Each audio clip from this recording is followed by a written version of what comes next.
Olá, você vai assistir agora a um compacto do debate entre os presidenciáveis da AMAERJ, Dr. Felipe Gonçalves e Dr. Paulo Feijó, com mediação do Dr. Antônio José Ferreira de Carvalho.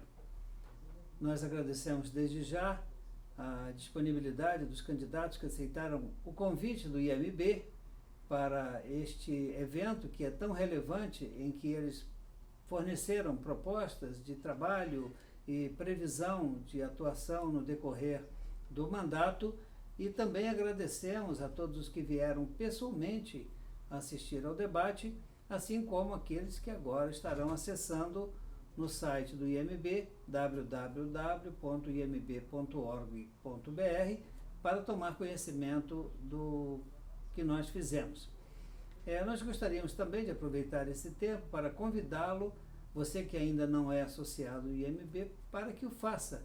Nós gostaríamos muito de contar com a sua colaboração e com o prestígio da sua presença no IMB.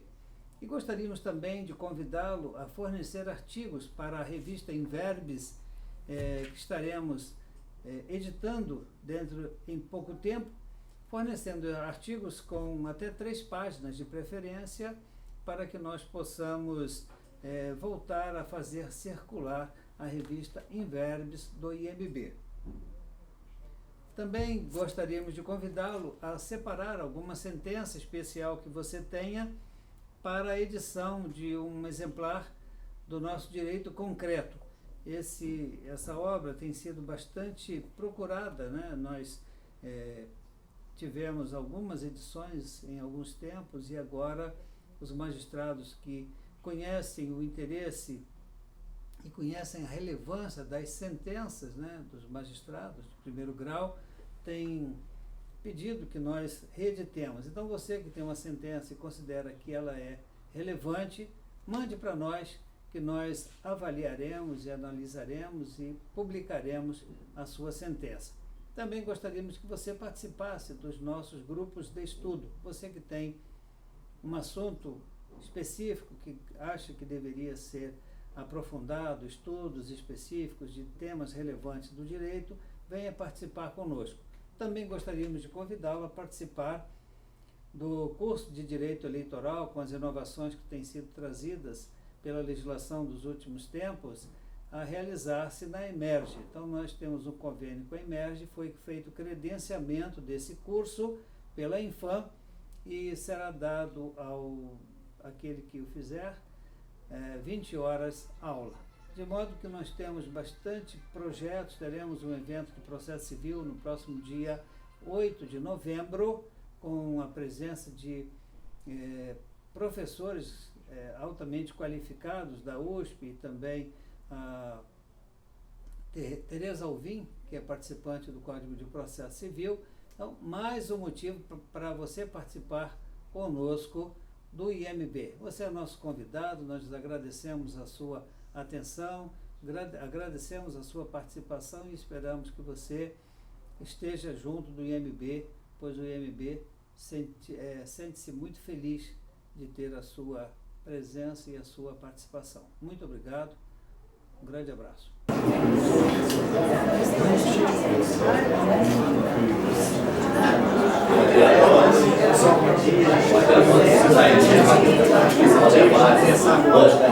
debate dos candidatos à presidência da AMAERJ. Mesmo o Dr. Paulo Feijó, por favor, para tomar assento aqui para que possamos estar aqui.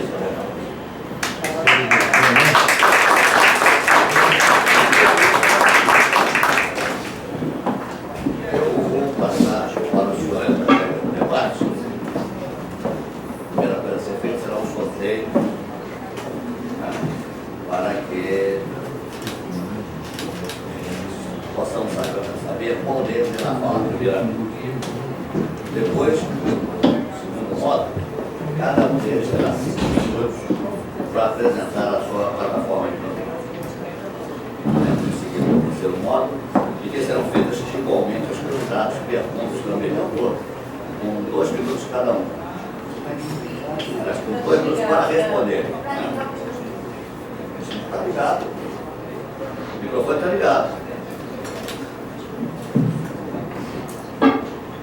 Está ligado o microfone? Em seguida, os candidatos farão perguntas entre si, sendo 1 minuto para a pergunta e até 2 minutos para a resposta.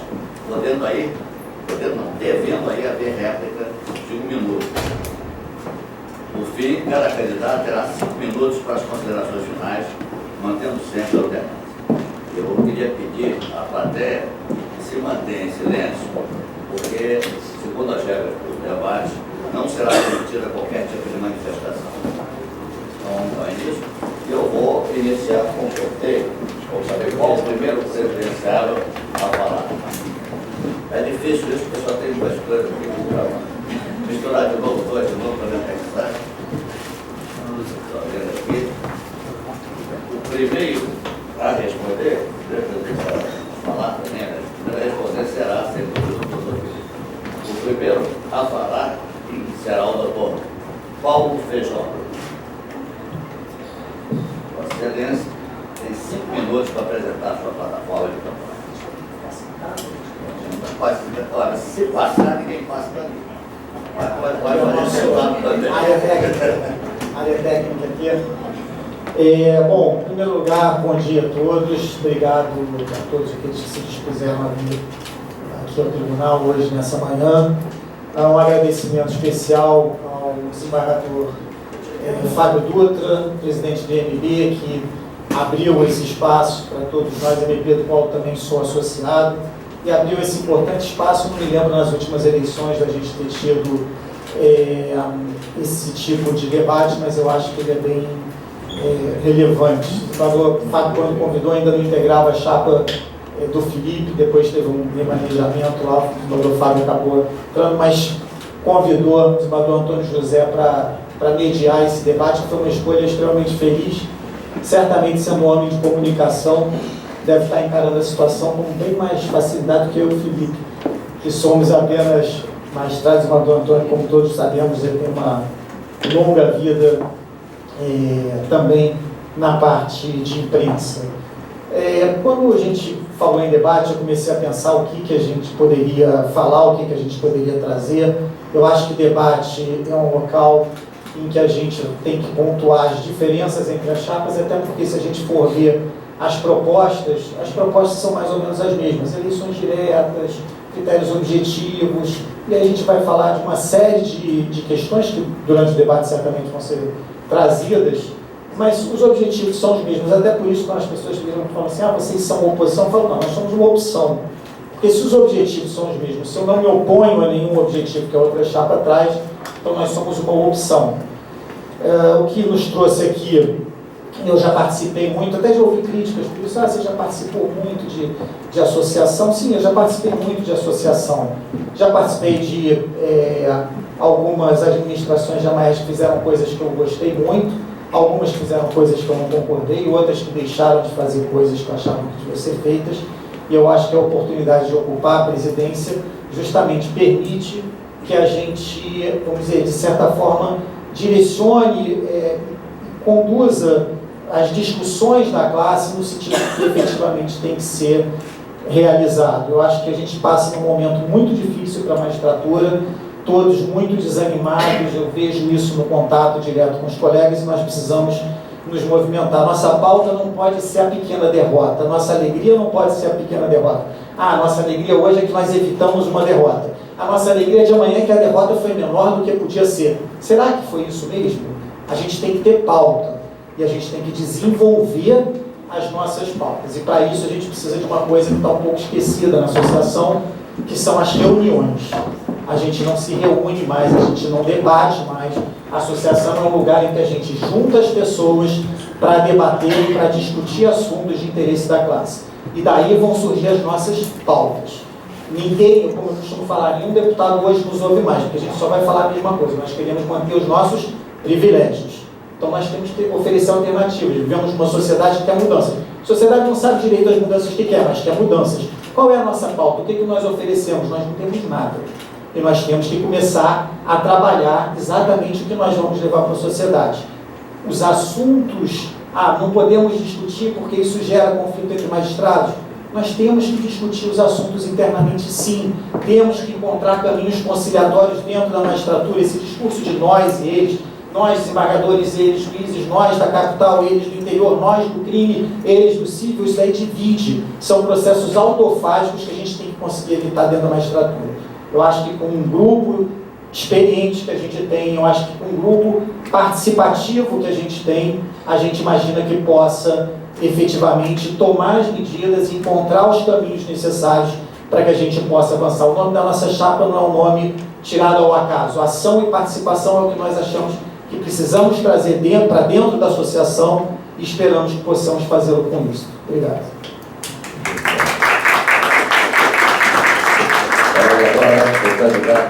Felipe. Bom dia a todos e todas. Cumprimento o desembargador Fábio Dutra, presidente do UNIV, que tem feito uma gestão excelente, promovido diversos debates, diversos encontros. Cumprimento o vereador, desembargador Antônio José Carvalho, que se dispôs a mediar esse evento, esse debate. Bem, sou servidor público há 17 anos, desde 2002, fui defensor público até 2006, quando ingressei na magistratura do Estado do Rio de Janeiro. Pai de 2 filhos, casado, 41 anos, me formei na UERJ, onde concluí também o mestrado e atualmente sou doutorando. Minha aproximação com a associação ocorreu na gestão do desembargador Antônio Siqueira, logo após a morte da nossa colega Patrícia Cioli. A Maerj começou a promover diversos encontros voltados à segurança dos magistrados.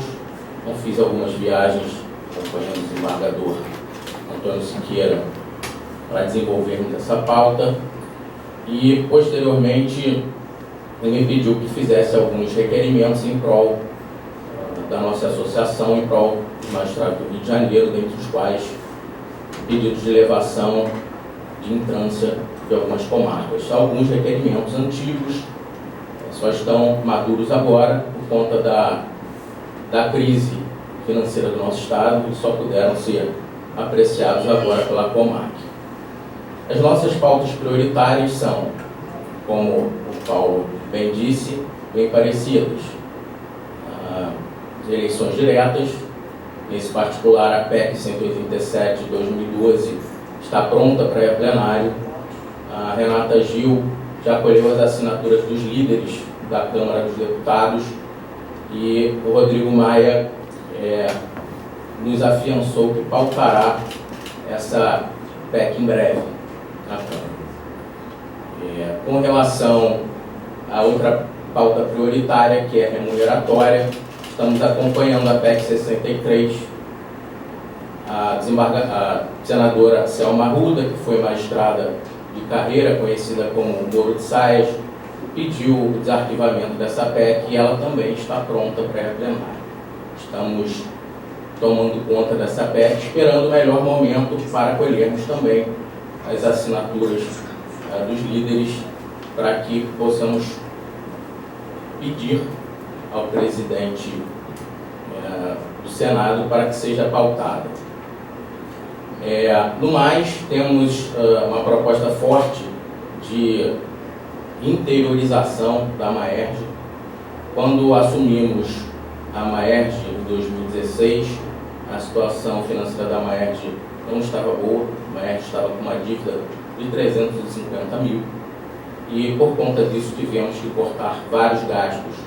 Isso implicou numa redução dos custos com as regionais, e algumas regionais acabaram tendo a sua participação associativa diminuída. Agora estamos com as finanças novamente saudáveis e podemos fomentar a atividade dessas regionais. Já entramos em contato com os colegas de 4 comarcas, Itaperuna, Angra, Petrópolis e Teresópolis, que se mobilizaram e compuseram chapas para reativação dessas regionais. Pretendemos também voltar a fomentar essas regionais com suporte financeiro para que possam promover encontros regionais, jantares, confraternizações. E ainda nessa pauta, queremos disponibilizar para cada regional um diretor de prerrogativas, que tenha canal direto com o diretor de prerrogativas que ficará aqui na sede. Também, com relação às pautas, temos a isonomia dos aposentados com relação aos vencimentos. Com relação a essa pauta específica, a Maerj conseguiu, junto à administração, o pagamento dos juros do fundo de pensão, né? E foi uma vitória tanto para os aposentados e também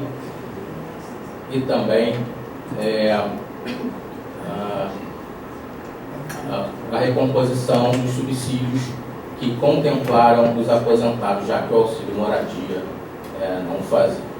Bem, estourou meu tempo, depois prosseguimos com o nosso debate. Vamos prosseguir então. E agora, nós vamos passar ao módulo 3, onde serão feitas perguntas aos candidatos, a mesma pergunta na resposta todos dois. Então, como o primeiro a falar, o doutor Paulo Feijó, o doutor Paulo Feijó agora será o primeiro a responder. E a pergunta é a seguinte: o que o candidato pensa da atual estrutura da Maerj e se entende que exista a necessidade de alguma reformulação? Para responder. Vamos alternando, né?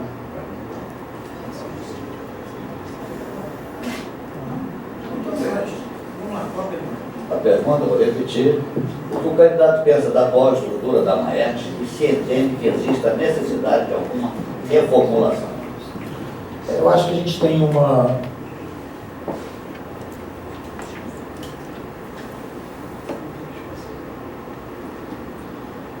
Pergunta para você, nós temos 2 minutos para responder. Eu acho que a gente tem uma estrutura associativa, uma estrutura interna da associação bastante defasada. Já passou o tempo de nós termos uma reforma no nosso estatuto para tratar disso. Como eu costumo dizer, se a gente imagina a associação, que se pensa em quê? Em participação. Nas pessoas que integram aquela administração, que elas participem. Não adianta eu fazer uma chapa com 100 pessoas, se na verdade da administração vão participar 5 pessoas. Não dá para montar uma chapa pensando só em ganhar a eleição. A gente tem que montar uma chapa de pessoas que efetivamente vão trabalhar para que funcione depois o movimento associativo. E isso a gente tem que reformular o estatuto. Nosso estatuto prevê a figura do presidente, 2 vice-presidentes, de um lado secretário-geral, primeiro secretário, segundo secretário, do outro lado primeiro tesoureiro, segundo tesoureiro. A gente vê o quê? Uma estrutura hierarquizada dentro de um movimento que devia ser participativo.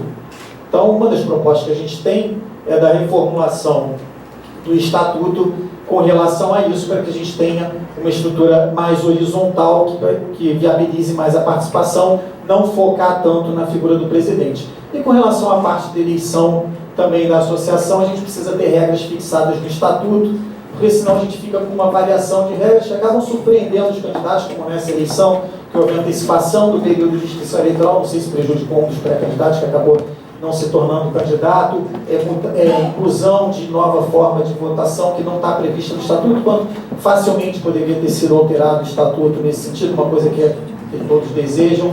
Enfim, democratizar a associação também através da reforma do estatuto. Doutor Felipe, precisa que responder a pergunta ou já vai direto? Pode? Com relação à reforma do estatuto, com toda a razão do colega Paulo, temos um estatuto bem antigo, obsoleto, que não está voltado para o seu tempo e pretendemos, sim, reconfigurá-lo. Todavia, divergimos com relação à estruturação da Maerj em si. Hoje, a Maerj tem uma diretoria executiva que composta, obviamente, por 8 colegas.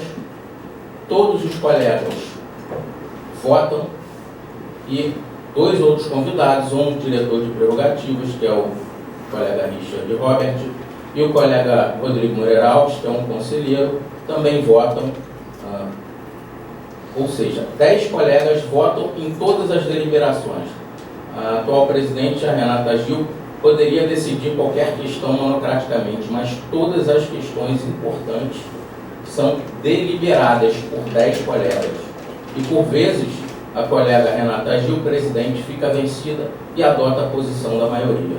Então, ao contrário do que o candidato, o colega Paulo, defendeu, hoje temos sim uma gestão participativa com colegas da capital, com colegas do interior, com colegas de diversas áreas, decidindo todas as questões simultaneamente. E pretendemos aumentar essa participação, porque hoje há 6 cargos de diretores adjuntos, que são cargos que são pouco utilizados. Esses 6 diretores adjuntos, caso a nossa chapa 1 se sagre vencedora, também serão convidados a participarem desse sistema de votação, um sistema de deliberação, ficando o presidente subordinado, geralmente, à decisão da maioria. Só não fará dessa forma quando houver uma decisão urgente a ser tomada e, nesse caso, não possa reunir a diretoria imediatamente. 1 minuto por ela. Essa fase não é. Essa é 2. Então, segunda pergunta, e agora quem responde primeiro é o doutor Rodrigo. Que estratégias estão pensando para minimizar o impacto das alterações constitucionais, em especial aos magistrados que ingressaram no sistema após a EC 41/2010? Hoje temos na magistratura uma verdadeira coxa de retalhos com relação ao sistema previdenciário. Aqueles colegas que ingressaram antes de 98, que têm integralidade e paridade, há aqueles que entraram entre 98 e 2003, a emenda 41 de 2003, que tem integralidade, não tem paridade. Tem os colegas que entraram depois da emenda 41 e antes da lei complementar que instituiu a RJ-Prev, que tem seus proventos calculados em cima de 80% das maiores contribuições e depois disso temos os colegas que estão no regime de capitalização, uma verdadeira coxa de retalhos. A reforma da Previdência ainda não foi aprovada, ainda tem que ser votada em mais um turno pelo Senado, mas caso seja aprovada, já encomendamos um anteprojeto de lei. A doutora Vanice, sócia do desembargador Ademir Pimentel, está elaborando esse anteprojeto para viabilizar a migração dos colegas que quiserem do Rio Previdência para a RJ-Prev, do sistema de solidariedade para o sistema de capitalização. A PEC paralela, a PEC 133, também prevê essa possibilidade, mas não vamos ficar de braços cruzados esperando a PEC tramitar. Tentaremos conseguir essa vitória aqui mesmo na Assembleia Legislativa. Doutor Paulo Feijó. Acho que o Felipe já fez um bom resumo e eu acho que a preocupação maior que a gente tem é justamente isso que o Felipe se referiu como coxa de retalhos, a existência de vários regimes dentro da mesma carreira. Eu acho que isso nos divide, politicamente nos enfraquece. Para os que estão hoje ainda com a expectativa de receber integralidade, a gente vai passar por um problema gravíssimo depois da aposentadoria, porque não vai haver mais base de recolhimento para pagamento. Então a possibilidade de calote é enorme. Para os mais novos, que estão no regime geral, há uma insegurança enorme se esse regime efetivamente vai funcionar. Até como eu ouvi de um outro colega, ele falou, não, eu entrei no regime porque como eu sou dos primeiros, enquanto eu estiver no regime ainda não vai ter quebrado. Então a gente tem que pensar numa alternativa. Eu acho que a luta, além dessas que o Felipe falou, passa muito por nós tentarmos desenvolver algum projeto, isso aí depois obviamente tem que ser levado também para o âmbito nacional, de unificação de novo do regime da magistratura. Eu acho que o ponto é esse. Temos que ver o que é possível fazer. O Felipe falou de projetos também que a Maersk está desenvolvendo. Eu acho que isso daí também volta um pouco à pauta que eu falei anteriormente, da falta de debate que a gente tem. Essa PEC da Previdência, ela passou e nós não tivemos nenhuma reunião prévia para discutir alternativas. Agora, fiquei sabendo agora que temos anteprojetos que também, confesso que eu, pelo menos eu não vi, eu participei das reuniões que a Maersk convocou para discutir Previdência e não vi nenhuma discussão sobre esses projetos. Então, volto a repetir, a gente precisa se reunir e discutir alternativas. Só aproveitando aqui que eu ainda tenho 20 segundos, a questão das 6 diretorias, elas são estatutárias, elas não existem agora. E com relação às reuniões abertas, eu ouso divergir também, porque eu acho que o presidente não pode decidir sozinho. Eu acho que o presidente tem a sua diretoria e o estatuto prevê reuniões abertas de diretoria, justamente para todos os associados poderem participar, uma coisa que não vem acontecendo ultimamente. Vamos agora para a terceira pergunta, e a primeira resposta é do candidato Dr. Paulo Fechou. Que atitude do candidato pretende tomar em relação ao retorno da ATS, tradicional de tempo de serviço? O ATS, nosso projeto é do VTM, né, da Vantagem de Tempo de Serviço de Magistratura do Ministério Público.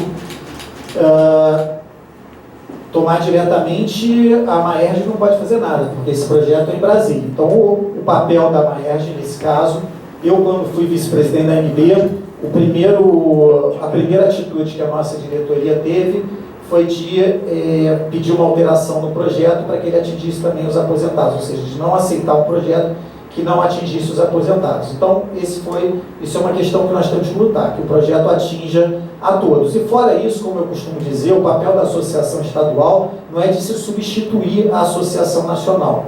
As associações estaduais elas têm um importante papel junto às associações nacionais, de apoiar todos os trabalhos da Associação Nacional. A gente discute internamente na ANB, já participei desse processo várias vezes, leva as ideias, discute internamente, mas dali de dentro da ANB tem que sair uma posição única de luta da magistratura como um todo. Nosso compromisso, então, é de nos alinharmos ao que for deliberado na ANB e de apoiar a ANB. O Rio de Janeiro é um estado que sempre foi extremamente relevante no âmbito nacional, por uma questão simples. Dentro do movimento associativo, o Rio tem muito voto dentro da ANB.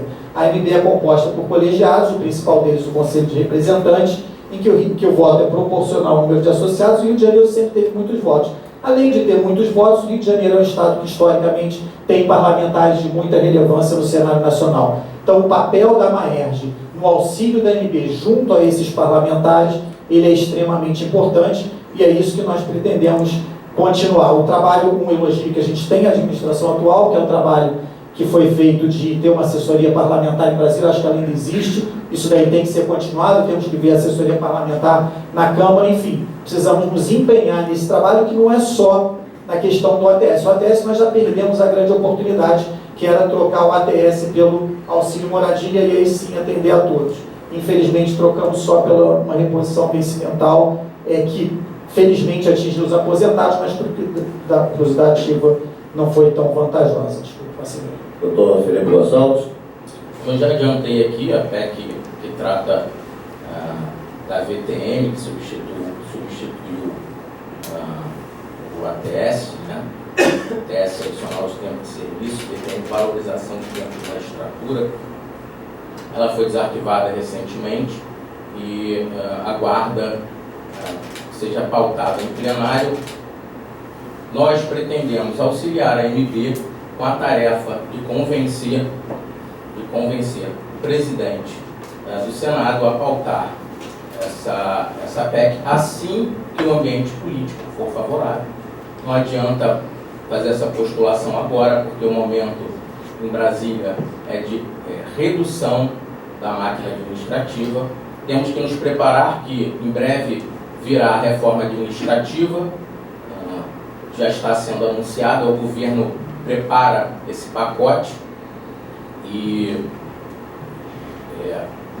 então pretendemos auxiliar sim a ANB, esperamos que esteja a Renata Gil na presidência da ANB para auxiliá-la nessa tarefa. Em âmbito estadual, recentemente pedimos a incorporação dos triênios, com base em 2 julgados do STF, um julgado liminar na ADI 3854 e no recurso extraordinário 606.358, que permitiu o pagamento e reconheceu o direito adquirido aos triênios. Então, de acordo com esse julgado recente, o STF entendeu que os triênios, em sendo verba pessoal, eles estão fora do subsídio e eles podem ser pagos na diferença entre o subteto e o teto. Isso, para os embargadores, representaria 9,75 de diferença e para os juízes de primeira instância, 14, alguma coisa de diferença. Eu extrapolei o tempo. Também. Quarta pergunta, Vossa Excelência, o primeiro a responder. Como pretendem os candidatos gerir financeiramente a AMAERJ e como pretendem gerir as sedes? Bem, hoje a situação financeira da AMAERJ é muito boa. Nós temos 1.100.000 em caixa. Como disse anteriormente, recebemos a AMAERJ devendo 350 mil, devendo 200 mil ao FAIM e 150 mil por conta de contratos celebrados para a elaboração do prêmio Patrícia Cioli. Essas dívidas foram pagas, nós restituímos o FAIM de forma atualizada e com juros. Esse dinheiro é gerido pela Magicred e foi tudo restituído no primeiro mandato. Agora, no segundo mandato, nós conseguimos fazer um caixa de 1.100.000 reais e o FAIM está com 1.200.000 reais em caixa. Hoje nós recebemos aproximadamente 370 mil mensalmente em contribuições, temos uma folha com funcionários de 76 mil, com as sedes nós gastamos em torno de 90 mil, 20 mil com a sede de São Pedro e 70 mil com a sede campestre. A sede campestre precisa de algumas reformas, nada muito substancial, precisamos reformar o telhado, trocar alambrados, enfim. E a sede de São Pedro precisa da reforma em 6 quartos. Cada quarto custará em torno de 3 mil para serem reformados. Ou seja, hoje a AMAERJ consegue gerir muito bem as sedes e ainda temos uma sobra de caixa de 90 mil reais. Então, não precisamos nos desfazer de qualquer patrimônio. Precisamos, sim, fomentar mais atividades nas sedes, né? Por conta da violência, por conta dos novos condomínios que têm atividades de lazer, nós esquecemos um pouco das sedes, mas precisamos desenvolver outras atividades lá. Paulo Feijó.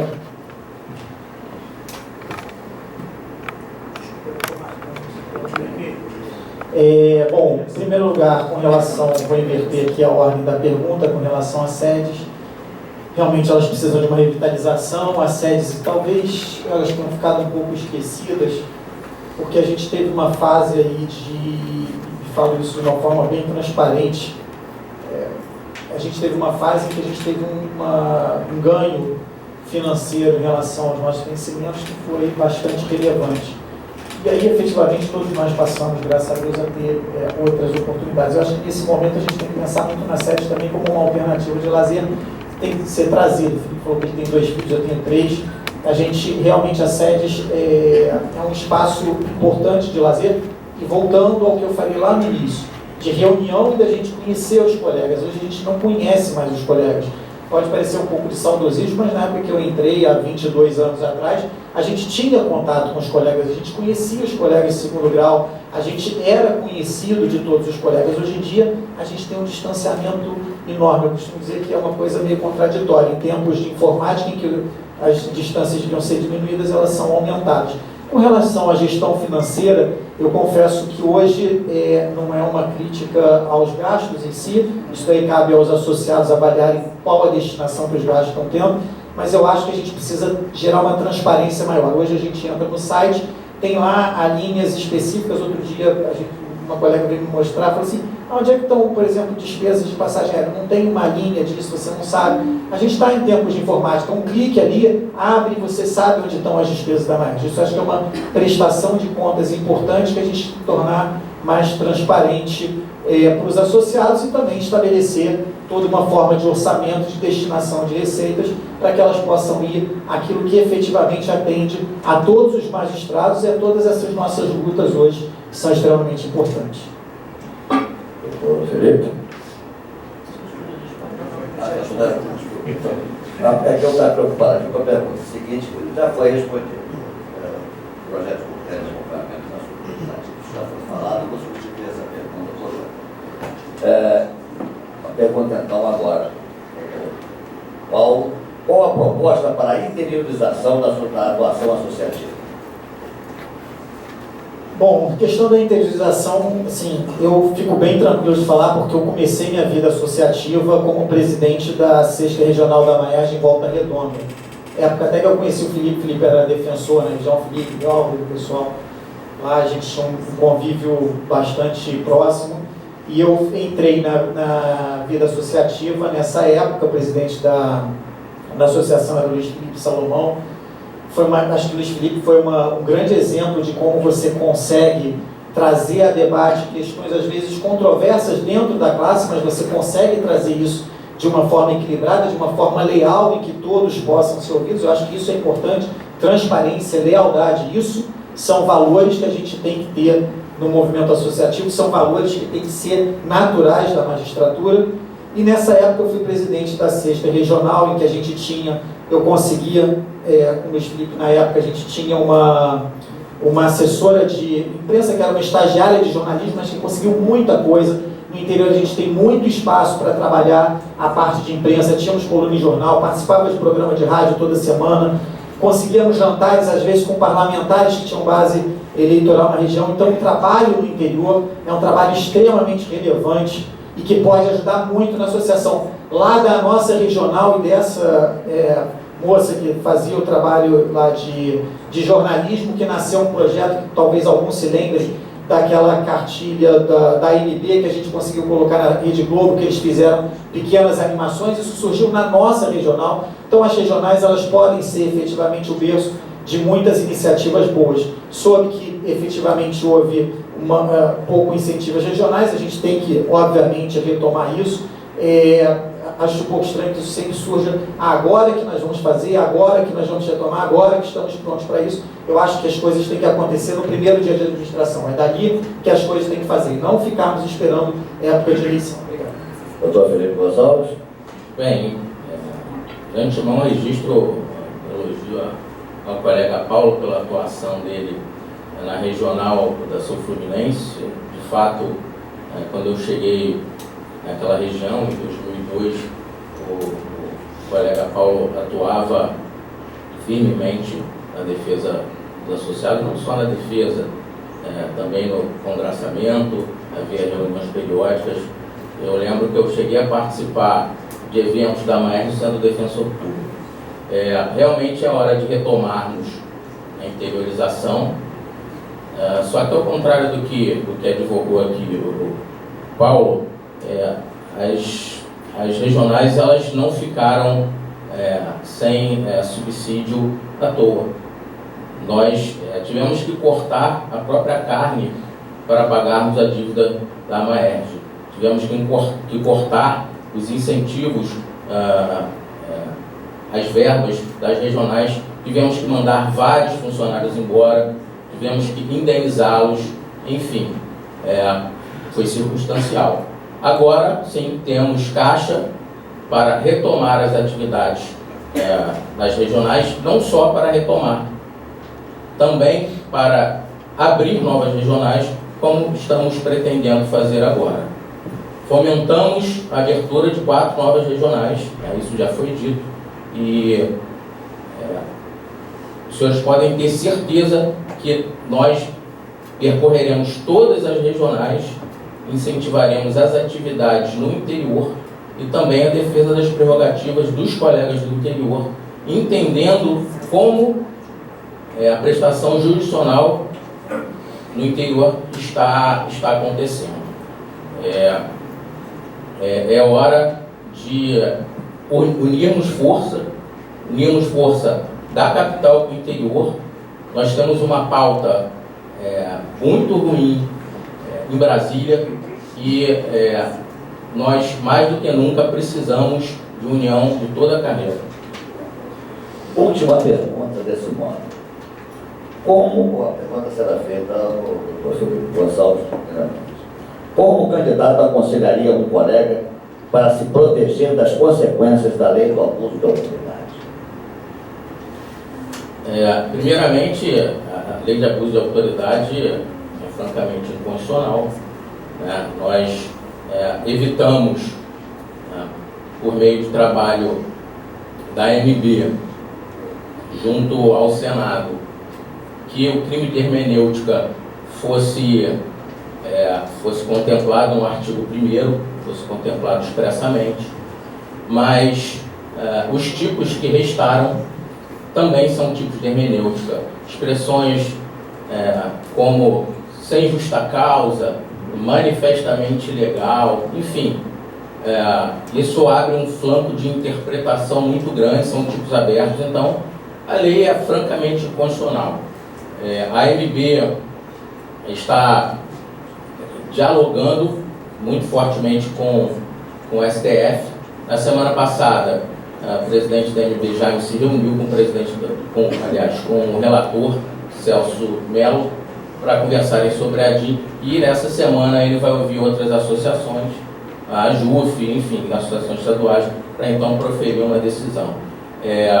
O caminho de proteção é se socorrer da Maerj em caso de alguma represália de advogados, de partes. Nós temos disponíveis 5 advogados na Maerj que vêm dando suporte, junto à Corregedoria, Conselho da Magistratura, órgão especial e CNJ. Ninguém fica sem defesa. Bom, Feijão. Bom, eu subscrevo as considerações que o Felipe fez sobre a lei e também já tem conhecimento, a gente sabe como funciona depois a disponibilização da Maerj da Defesa, mas eu acho que tem um meio aí que efetivamente está faltando. Nesse final de semana mesmo, nos grupos de WhatsApp, circularam notícias de que já teria um advogado representando contra os juízes que se utilizaram de referência à lei na fundamentação de decisões proferidas. É o que eu falo.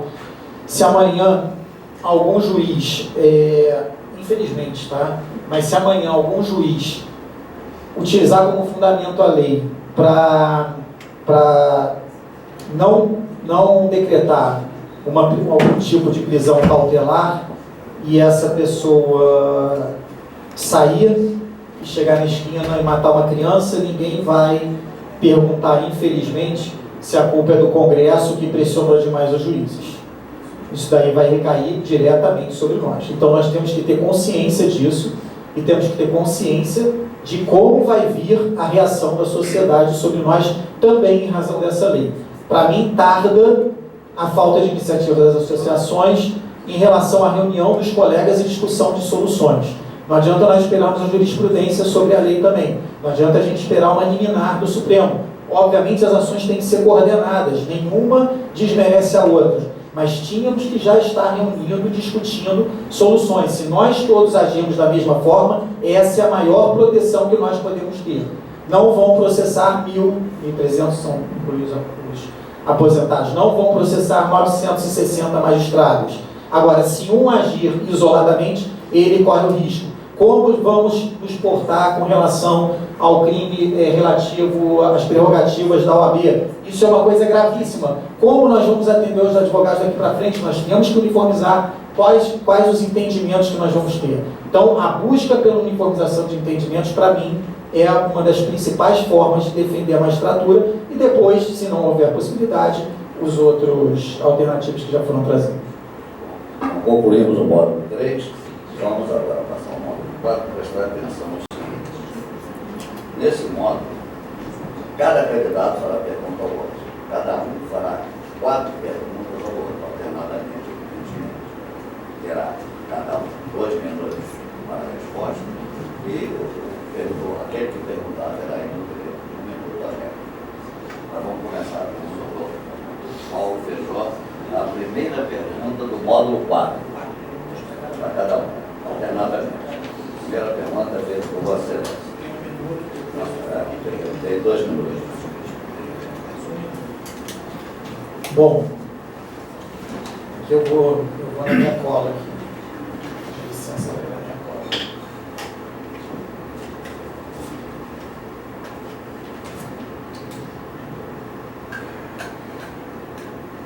Felipe,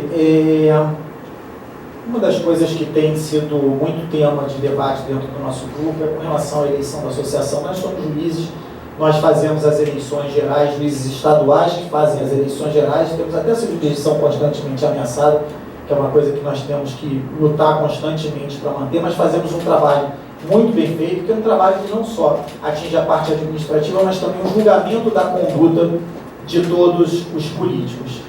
Como você vê o funcionamento do nosso processo eleitoral associativo, questão de alegações de uso da máquina, de funcionamento efetivamente do processo associativo, você vê alguma necessidade de mudança, alguma necessidade de regulação? Nós estamos exportando boas práticas ou estamos importando práticas que não são tão boas? Bem, Paulo, eu tenho visto que você tem estado bastante incomodado com o processo de eleição, né? Vi você questionar perante a comissão eleitoral a apuração de votos do interior, vi você questionar as assinaturas nas cédulas, vi você agora questionar também a colocação de urna no 10º andar, e agora vejo você questionar a própria eleição online. Você fez mais de uma dúzia de perguntas à comissão eleitoral, dando a entender que a eleição online estaria direcionada para o candidato da situação. Realmente, eu não vejo, eu me afastei da associação tem mais de 3 meses, eu não vejo uso da máquina nenhum. Bom, Felipe, o incômodo não é meu, somos um grupo, então eu não falo normalmente em nome próprio. A questão da urna no 10º andar, nós apenas entendemos que não havia motivo para a gente atender um grupo de associados e não atender o outro. A questão foi solucionada pela proposta da Camila, vamos ter uma urna no 4º andar e uma outra no 10º andar. Me parece isso mais democrático, que atende igualmente a todos os magistrados. A questão do voto, da eleição online, os nossos questionamentos são apenas para verificar a segurança. A gente está falando de segurança de rede, é uma coisa séria. Identificação de voto, criptografia de transferência de dados. Os nossos questionamentos são simples, né, para saber se há segurança. E a segurança, desculpa, mas quem está falando que a insinuação acho que favoreceria vocês, foi você. Nós não falamos isso de forma alguma. Qualquer violação do nosso sistema eleitoral prejudica a magistratura, mancha a imagem da magistratura perante o público externo, no momento que a magistratura estadual tem questionado a sua jurisdição eleitoral. Agora, o doutor Felipe faz a primeira pergunta ao Paulo Feijó. O colega Paulo Feijó sabe que, concomitantemente às eleições na Maerj, a eleição na MB. Gostaria de saber se o senhor está apoiando alguma das chapas na MB. Desde o início, a nossa chapa foi bastante clara com relação à absoluta imparcialidade em relação à MB. Então, é um compromisso que nós temos dentro do nosso grupo de não assumir nenhum posicionamento em relação à MB. Eu acho que o nosso foco, e aí também é um posicionamento político do nosso grupo, o nosso foco é a Maerj. O nosso foco é tratar do dia a dia dos magistrados do Estado do Rio de Janeiro. A Maerj não é uma entidade nacional, não pode querer substituir a nossa entidade nacional. Como eu já falei anteriormente, a Maerj ela é uma entidade de apoio às iniciativas da nossa entidade nacional. Então, não adianta que nós não podemos trabalhar paralelamente nem competir com a AMB, não é a Maerj que representa a magistratura brasileira. E por isso o nosso foco é essencialmente nas pautas locais, que eu acho que é o grande ponto que ficou esquecido ao longo dos últimos 4 anos. Por exemplo, com relação a vários temas que foram trazidos, a gente tem propostas, mas que vão ser colocadas agora, vão ser colocadas no futuro. A gente não entende por que elas ainda não estão sendo trabalhadas. A gente sabe que o trabalho não é simplesmente um requerimento administrativo, demanda também um trabalho político. Como eu costumo falar, a Maerj ela não tem caneta, as associações não têm caneta. Então elas têm que ter um trabalho de diálogo.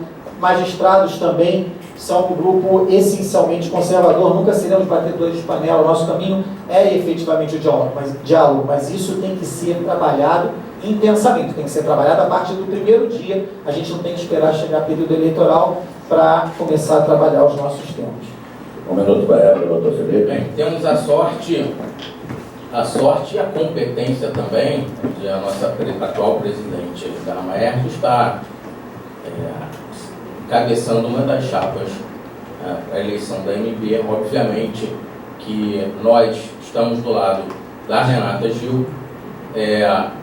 O Rio de Janeiro, há 10 anos, tem um papel de protagonismo no cenário nacional, é o tribunal estadual que mais julga, não só no cenário nacional como mundial, porque o Rio de Janeiro, em sendo um estado brasileiro, em sendo o Brasil o país com o maior número de distribuição de demandas, logo o Rio de Janeiro é o estado mais produtivo do mundo em termos de jurisdição. Vamos estar alinhados à AMB. A Renata conhece todas as pautas locais e estaremos tranquilos que a Renata Gil, na AMB, poderá nos facilitar a interlocução com as pautas locais. Agora vamos à segunda pergunta a ser feita pelo doutor Paulo Feijão.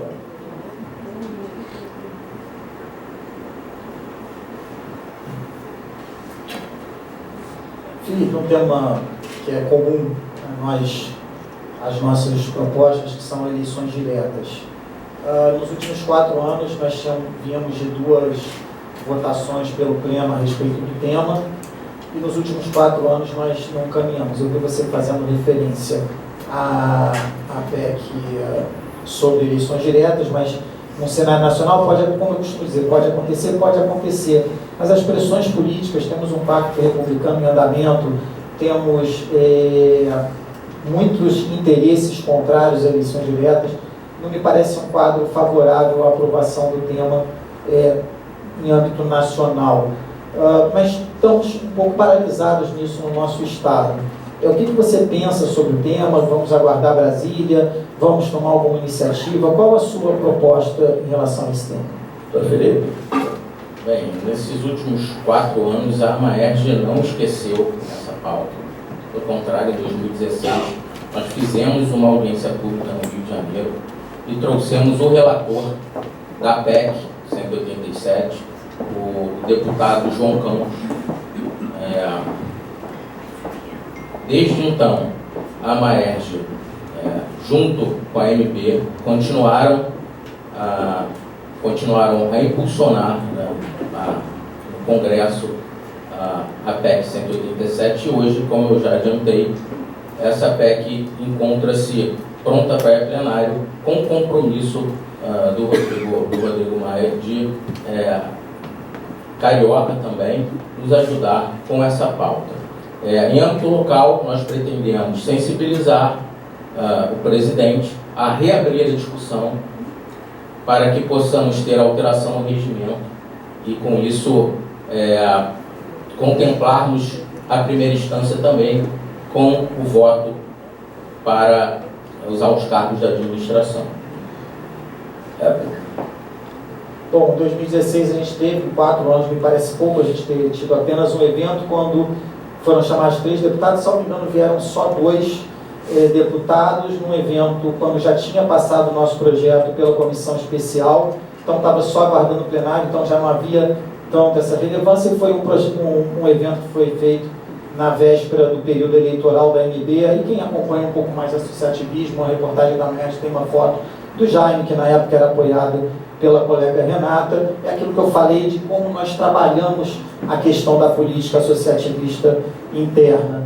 Então, com relação às iniciativas, eu acho que aqui volta a questão do diálogo. Eu acho que é um tema que é caro para a magistratura, mas que nós precisamos encontrar uma alternativa entre 8 e 80. O que atende o primeiro grau, o que atende o segundo grau, como é que nós podemos pavimentar esse caminho para aos poucos irmos novamente unindo a classe. É um tema muito relevante, é um tema que nós temos que avançar e vamos trabalhar desde o primeiro dia, mas com esse foco de unir a classe, uma vez que todos são associados. Bom, então agora a segunda pergunta do candidato Felipe Gonçalves. Agora sou eu que vou pegar a cola aqui.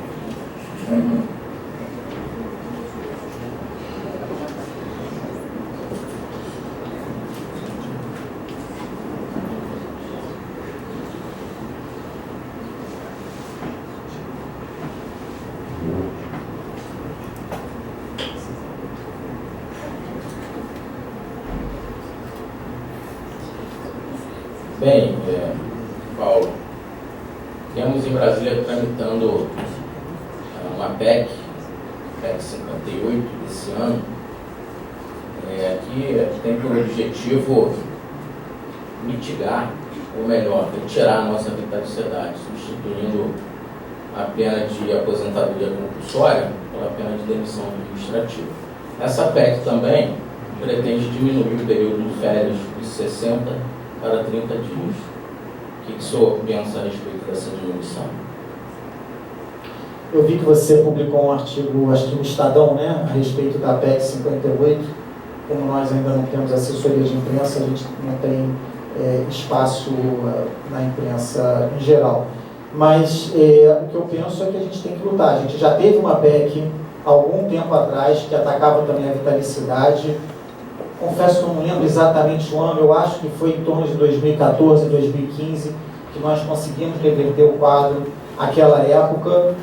Agora nós temos novamente essa investida que está dentro de um conjunto, eu acho que você se referiu em uma das suas colocações, desse conjunto de iniciativas contra o Poder Judiciário, e obviamente vamos ter que trabalhar contra. A questão dos 2 meses de férias, obviamente nós temos que lutar para manter. Isso é um tema caro a todos nós. Mas como eu falei, nós precisamos ter pautas, precisamos ter planos B. Qual é o nosso plano B em relação a isso? Nosso plano B em relação a isso vai ser o mesmo plano B que nós tínhamos em relação à troca do reajuste pelo auxílio moradia.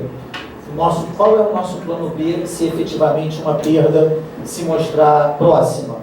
O que nós vamos pedir em troca? Nós temos uma dificuldade muito grande de negociar politicamente. Nós não temos o que dar em troca. A política ordinária, aqui não no sentido pejorativo, mas a política que nós vemos praticadas nos outros poderes, é uma política que funciona na base da troca. Nós não podemos negociar nossa jurisdição, nós não podemos negociar nossas decisões. Como é que funciona o nosso poder de convencimento? Então, nesses momentos, a gente tem que utilizar os nossos argumentos e ter suficiente articulação política, além de discussão de ideias, vou voltar e repisar novamente. A questão da reunião dos associados, temos 1.300 pontos fora da curva. Nós certamente teremos boas ideias, mas precisamos abrir espaço para essas ideias. E vamos trabalhar politicamente alternativas. Teremos que ter pautas próprias. Algumas coisas virão como rolo compressor, como veio a abuso de autoridade, como virão outras leis. E nós precisamos ter outras alternativas. Então, os 60 dias nós temos que defender, obviamente, isso é um interesse da classe, mas e se for inevitável? O que nós vamos negociar em relação a isso? O que nós vamos buscar negociar? Essas alternativas que nós precisamos construir, então é o que eu falei desde o início da pauta própria. Doutor Felipe, minuto. Paulo, realmente eu tenho assessoria de imprensa, tá, de Lavínia, só que eu paguei, tá? Com relação a essa pauta, nós, magistrados, sabemos que nós temos garantias, né, na mobilidade, redutibilidade de vencimentos, vitaliciedade, mas também temos restrições. Nós não podemos, nós não temos capacidade eleitoral passiva, nós não podemos ser sócios de empresa, não podemos ser sequer síndicos de prédio. Quando o legislador nos concedeu 60 dias de férias, nos concedeu como uma garantia funcional. Pesquisa recente, publicada pelo TRT da 15ª região, foi constatado que 71% dos magistrados têm algum tipo de doença relacionada ao estresse. Depressão, alcoolismo, pensamento acelerado, enfim. Então, essa é uma garantia funcional. Nós não vamos abrir mão dessa garantia. Vamos agora à terceira pergunta do doutor Paulo Feijó. Felipe, os colegas de primeiro grau, eles hoje todos estão muito pressionados por questões relacionadas à estatística, né? Cumprimenta 1, cumprimenta 2, mediana, expurgo, estatísticas difíceis de se compreender, a acumulação que hoje se transformou praticamente numa necessidade básica de todos em razão da ausência de reajustes, ela também gera necessidade de cumprimento de estatísticas, de metas. Como é que você vê essa realidade dos problemas que os juízes enfrentam? Nós temos apresentado algumas propostas em relação ao tema, mas como você vê a questão da realidade em relação às estatísticas e a todas essas exigências que hoje nós enfrentamos e contribuem até para esse estresse que você se referiu? Bem, a Maersk tem tido uma atuação bem firme na Comac, né? A nossa representante na Comac é Eunice Haddad, é a secretária-geral da Maersk. A Maersk recentemente pediu alteração na classificação de diversas demandas para poder, com isso, diminuir a mediana e, além disso, pediu um critério subsidiário para a curação da produção, que seria a adoção da meta 1, ou seja, a distribuição de demandas. Porque hoje, o que percebemos é que quanto mais o juiz julga, maior a sua mediana e ele acaba sendo apenado por isso. Então, realmente, precisamos buscar critérios para que a produção do juiz seja analisada de uma forma mais racional com o sistema, sem frieza de números como atualmente vem acontecendo. Podemos pensar também, isso será objeto de estudo, se os magistrados de primeira instância poderiam ter uma acumulação automática, que isso já é aplicado na Justiça Federal. Então, temos que estudar esse ponto e ver se seria possível sugerir isso à administração. Então, agora em réplica, 1 minuto, doutor Paulo. Já tem um tempo a resolução do Conselho da Justiça Federal que fala da acumulação por acervo na Justiça Federal. A gente ainda não conseguiu trazer isso para cá nem replicar, mas eu acho que o problema maior e a nossa proposta tem sido nesse sentido em relação ao cálculo. A mediana é uma coisa que tende ao infinito, porque se alguns estão na mediana, os outros precisam atingir, eles vão subir, automaticamente a mediana vai subir. O que nós precisamos é um estudo sério de qual é a capacidade do juiz. Hoje, o juiz é um copo que, independente da quantidade de água, que são os processos que a gente tem que dar um jeito de colocar dentro do copo. Então, 100% de um juiz numa determinada comarca pode ser 80 sentenças, 100% de um juiz em uma outra comarca são 200. E aí nós temos aquele velho problema, quanto mais se trabalha, menos se ganha, porque quem trabalha menos tem chance de acumular, quem trabalha mais não consegue acumular. Se eu mandar processo para o grupo de sentença, eu não posso acumular. Se eu tiver auxílio, eu não posso receber acumulação. Não, eu tenho que saber quanto que o juiz produz, qual é a capacidade de um juiz, quanto eu posso exigir do Richard, quanto eu posso exigir da Tula, quanto eu posso exigir de cada juiz. É isso que eu preciso saber. A partir do momento que eu souber, se esse juiz estiver trabalhando acima dessa média, ele tem direito a receber. Mesmo que ele esteja mandando o processo para o grupo de sentença, mesmo que ele esteja recebendo auxílio do colega do lado. O que não pode é que o problema do excesso de processo seja do juiz. Ele é do juiz até o que se pode exigir de um juiz. Acima disso, ele tem que ser um problema do tribunal e vamos resolver isso com conversa e resolver isso juntos. Doutor Felipe Gonçalves, a terceira pergunta. Paulo, quais são as suas propostas concretas com relação à equalização da força de trabalho entre as instâncias? Roubou minha quarta pergunta. Bom, eu participei pela MB do Comitê Gestor Central do CNJ, na época que eu era vice-presidente da MB. Vi lá, eles tinham os estudos em cima dos justiça em números de qual era a diferença, o desequilíbrio de força de trabalho nos tribunais todos, e realmente é uma questão grave, mas que no final das contas ninguém sabe bem o que acontece. Então se cria terror, não podemos implementar no Rio porque os desembargadores vão perder. Vão perder? Que dê os números. Alguém tem esses números? Sabe se vão perder ou não vão perder? Como é que nós vamos equalizar isso? Hoje a estrutura do gabinete do desembargador, eu não sou desembargador, eu não posso dizer se ela está absolutamente equacionada, mas pelo que eu vejo está razoavelmente equacionada. A dos juízes está equacionada. Qual a solução que nós vamos encontrar? Todos são associados, juízes e desembargadores.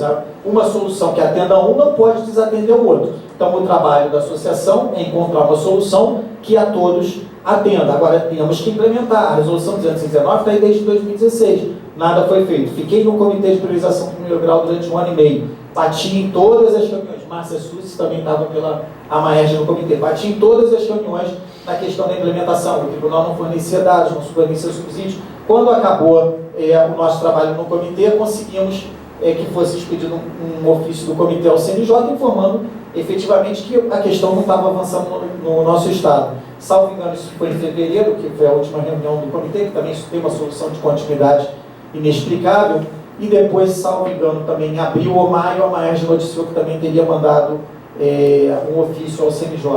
Eu acho que a questão não é o CNJ, a gente tem que conseguir resolver os nossos problemas aqui. O CNJ é a última instância que a gente tem. Então temos que ter capacidade de diálogo e de resolver o problema de encontrar soluções. Agora não podemos ficar inertes. Aquele discurso de conflito entre magistrados, ele não pode ser a desculpa para a omissão. Réplica, 1 minuto. Vamos lá, nossas soluções concretas.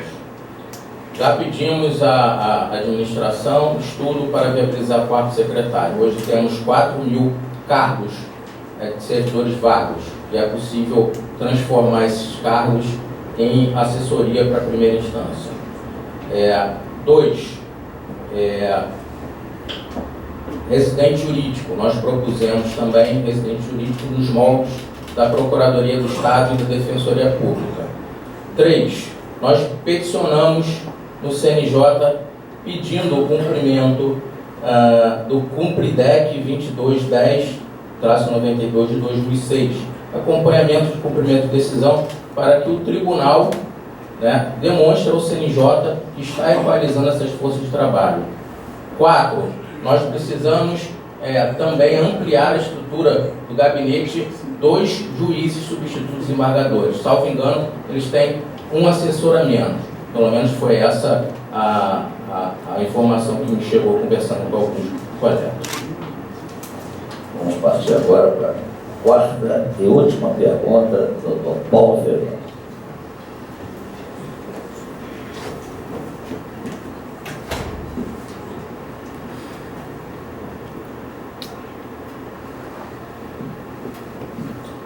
Felipe, a gente teve uma questão que a todos causou uma grande controvérsia, que foi a questão das turmas recursais. Essa controvérsia sobre critério, quem entrou, quem não entrou, como é que foi, como é que deixou de ser. Eu acho que seria interessante a gente tratar desse tema, um tema que tem me sido trazido, acredito que nas reuniões que você tem com os colegas também, esteve sendo trazido, tem sido trazido reiteradamente. Então, coloco aí para a gente discutir a questão das turmas recursais. E sabemos que a última escolha para os juízes das turmas recursais, a escolha essa que é feita pelo Conselho da Magistratura, gerou uma enorme turbulência na categoria. Muitos colegas, entre os quais o colega Renato Sertan, protocolizaram um requerimento na AMAERJ para que a AMAERJ tomasse alguma providência. E em reunião da diretoria, deliberamos que a questão deveria ser resolvida internamente. É um problema doméstico, tem que ser resolvido no tribunal. Recorremos, então, ao órgão especial. recurso foi distribuído ao desembargador Luiz Sveiter. Todavia, uma colega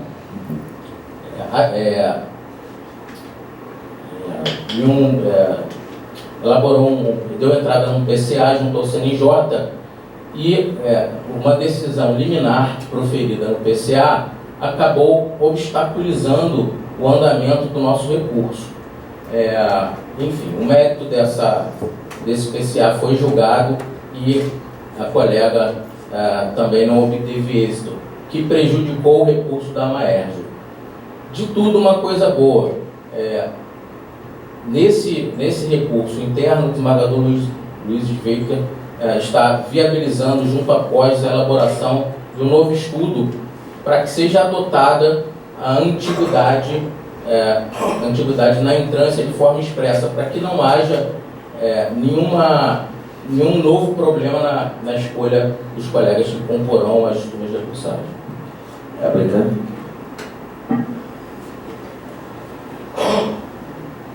Eu integro a COGES, como todos sabem, mas nessa discussão do projeto que foi apresentado, eu me abstive de votar justamente em razão da minha candidatura, porque eu teria que manter a independência em relação ao que estava sendo discutido. Eu acho que o grande problema que a gente tem é a falta de critérios objetivos. Como eu costumo falar, entre 8 e 80 temos 72 possibilidades. Entre a vinculação total da administração e a arbitrariedade com relação à forma de atuação, existe um meio termo aí, certamente, de discricionariedade equilibrada. Nós somos magistrados, sabemos que não podemos amarrar a administração, mas também temos que ter critérios para estabelecer. Quando as pessoas me perguntam o que as pessoas mais reclamam em todas as conversas, eu digo, você pode discutir temas de segurança, você pode discutir temas de turma recursal, você pode discutir temas de movimentação ou de remoção e promoção, mas se for juntar tudo isso, tudo recai sobre a falta de critérios um pouco mais objetivos. É sobre isso que nós temos que trabalhar. Agora, só para... Não, já passou muito. Então, vamos à última pergunta do candidato, doutor Felipe Gonçalves.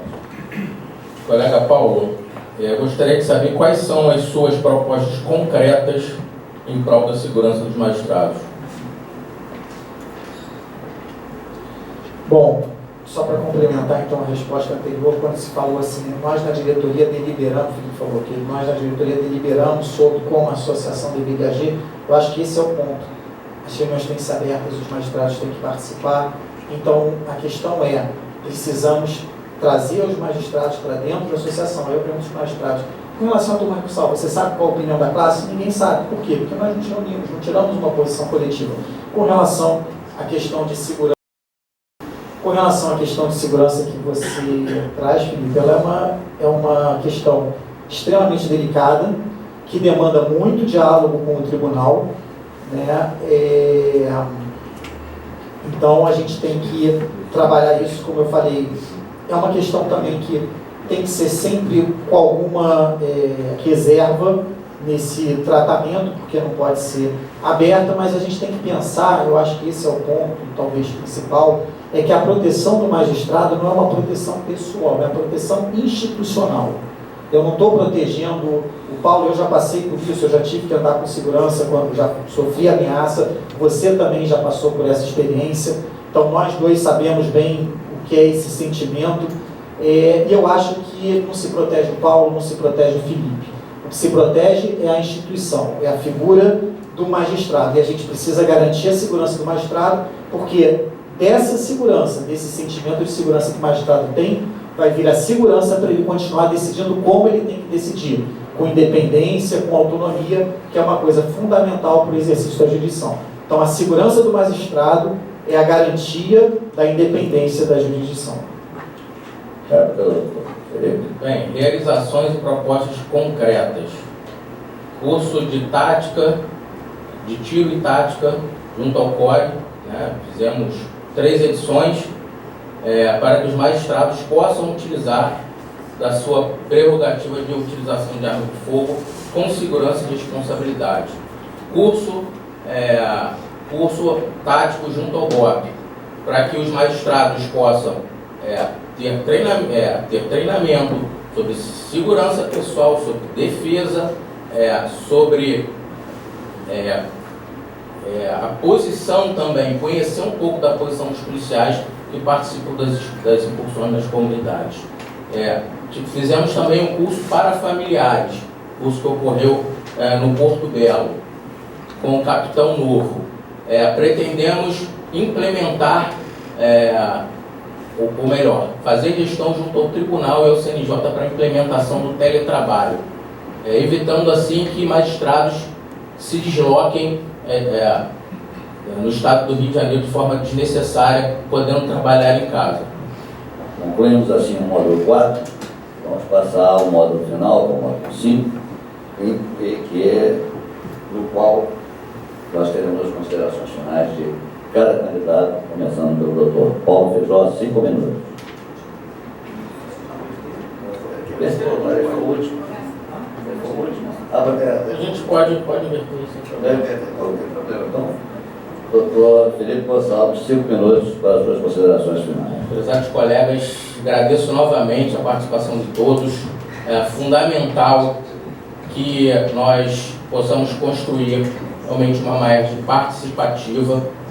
Eu sei que os senhores deixaram seus afazeres, a parte da manhã, seus afazeres ordinários, mas esse debate, essa reunião, essa troca de ideias é muito importante para a nossa categoria.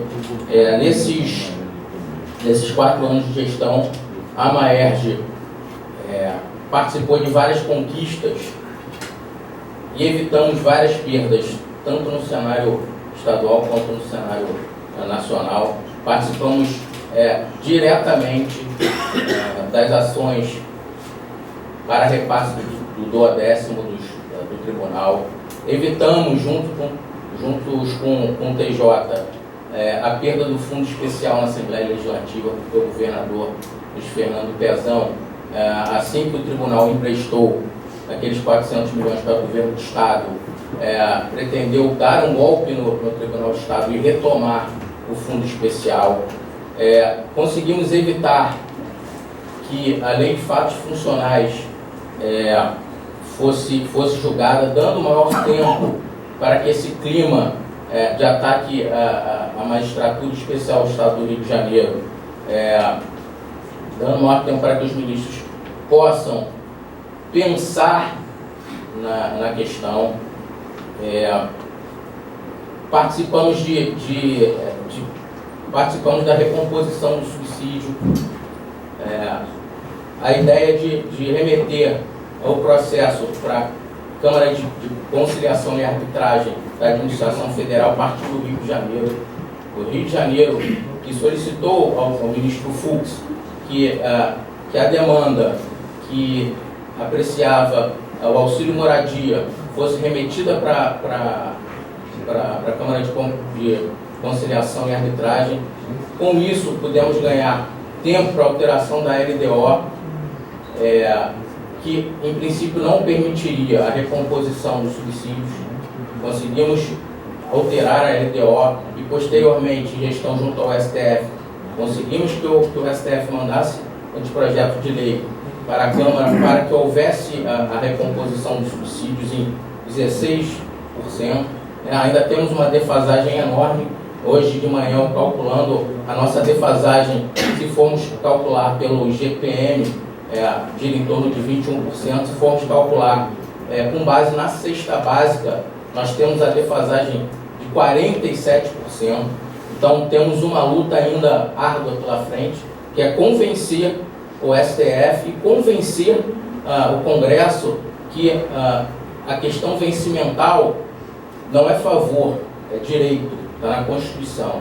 O reajuste é recomposição do valor da moeda, é direito da magistratura, é direito de todos os servidores públicos. Enfim, agradeço mais uma vez, agradeço ao colega Paulo por ter se colocado à disposição para o debate, ao desembargador Fábio Dutra pela ideia e ao mediador por dispor do seu know-how em prol desse debate. E, fechando, desejo um bom dia a todos.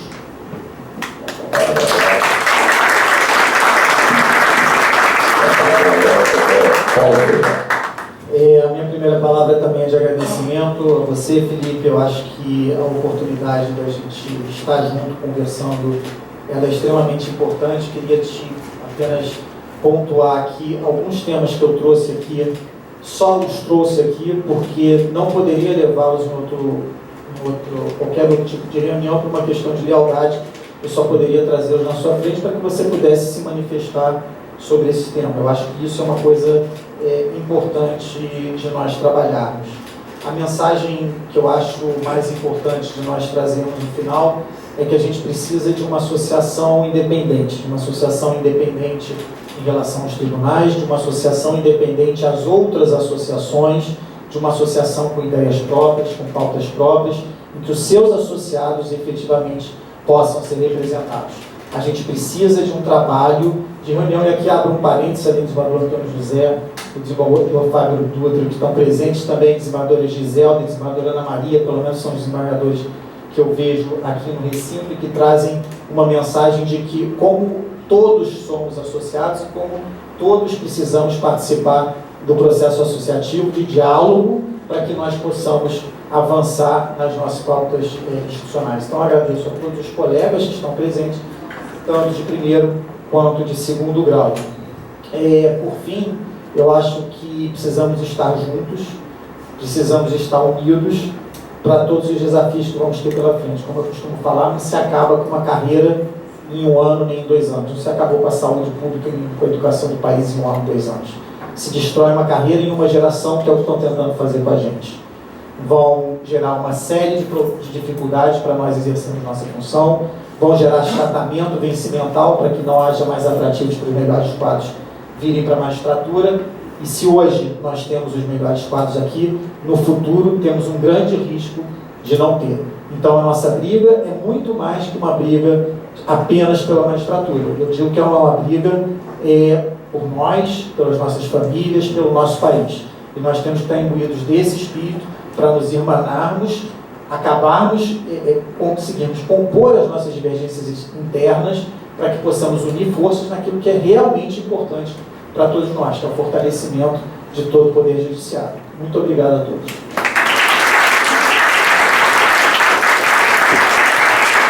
Bom dia a todos, estamos chegando ao final. Inicialmente quero parabenizar o desembargador Fábio Dutra, presidente da MP, pela ideia de fazer esse encontro dos candidatos à magistratura, da Maestro, aliás, e parabenizar também os 2 candidatos, todos os 2 excelentes, e deixaram bem claras suas posições.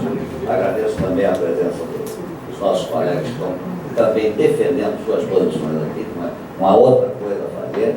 Né? E bom dia a todos, declaro encerrada.